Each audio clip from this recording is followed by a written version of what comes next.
பிரமா எப்பா நீதிமன்றம் கோர்ட்டில் கேட்டுக்கோப்பா. இப்போ ஜமீன் உள்ளவனுக்கு பூரா நோட்டீஸ் விட்ருப்பா. நோட்டீஸ் விட்டால் தான் அந்த கணக்கு எடுக்க முடியும்.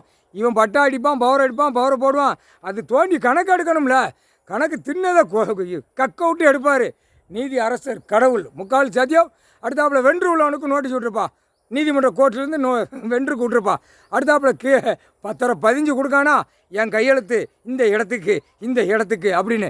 அதில் பூரா தோண்டி எடுக்கல விவசாயம் எல்லாம் அனைத்து உள்ளே வந்துடும். கவலைப்பட வேண்டிய அவசியம் இல்லைப்பா. நீதிமன்ற கோர்ட்டில் பூரா பெட்டிஷனை போட்டு வழக்காடி ஆட்டை விட்டுருவான்.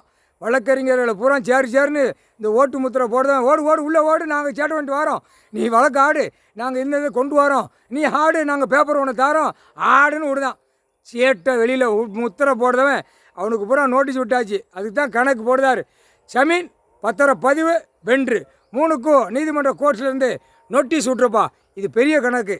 வரையில் 30 வானரப்படை இராணுவத்தை வச்சுத்தான் கணக்கு எடுப்பார். ஜமீன் உள்ள கணக்கு. அந்த கணக்கு வரையில் எல்லாரும் மாட்டுவான். அனைத்தும் மாட்டுவான்.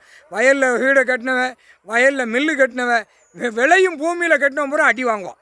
அடி வாங்கி உள்ளே போயிடுவான். எங்கே தூக்கி போடுதாரா முக்கால்